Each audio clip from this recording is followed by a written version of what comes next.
Bonjour à tous, nous sommes réunis solennellement aujourd'hui pour fêter l'arrivée d'un nouveau gros bébé, l'AC63, ici en version 510 chevaux.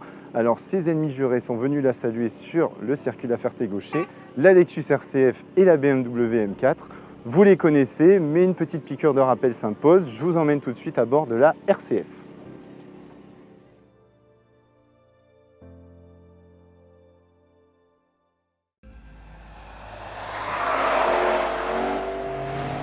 On attaque d'abord avec la Lexus RCF. Alors si vous ne la connaissez pas, c'est normal, elle est sortie il n'y a pas longtemps et on n'en voit pas beaucoup dans la rue, mais elle a du mérite déjà pour ça.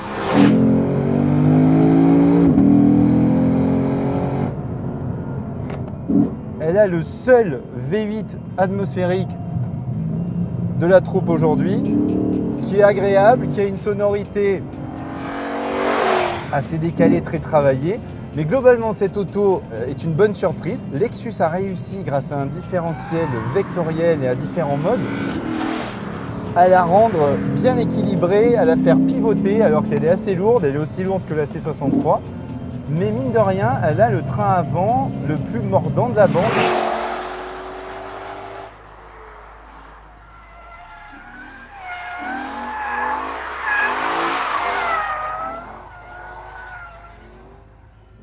Elle freine bien, elle marche bien. Alors, effectivement, elle a des perfs en dessous le reste de la troupe.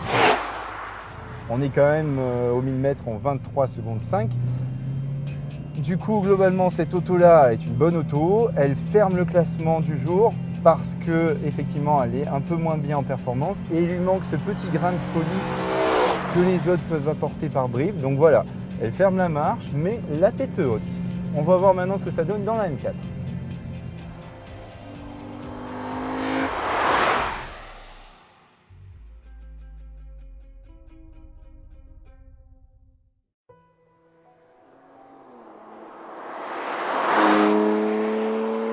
La M4, vous la connaissez par cœur. Elle a troqué son V8 pour un 6 cylindres biturbo de 430 chevaux qui prend quand même 7500 tours minute et qui permet à cette M4 d'afficher d'excellentes performances au point de surpasser la C63 qui est beaucoup plus puissante. D'une part grâce à la suralimentation et d'autre part elle pèse 200 kg de moins par rapport au reste de la bande, ce qui est un gouffre.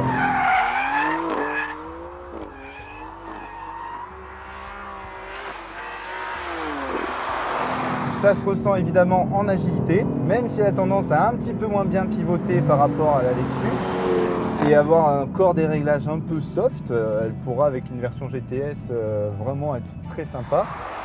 Elle freine bien, elle n'a pas de défaut, elle est bien équilibrée. Le bruit est effectivement un petit peu artificiel, mais globalement c'est une bonne auto. Est-ce que ça va suffire à devancer la C63? Peut-être pas, je vous dis ça tout de suite à bord de la C63.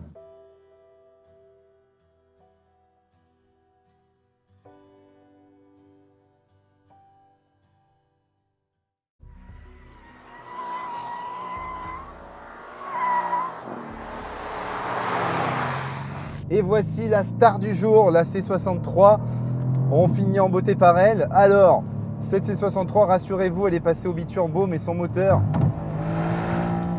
est très sympa et son échappement pétarade toujours autant.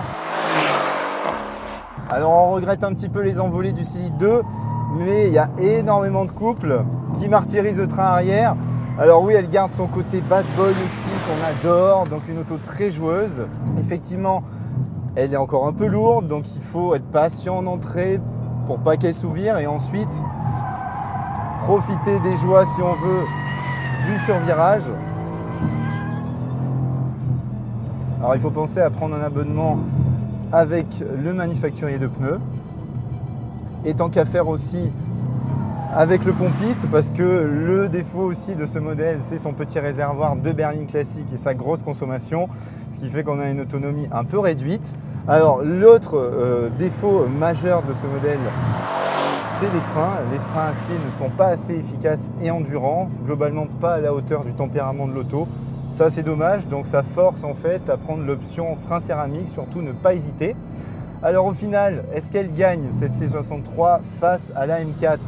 Chacune a des petits défauts.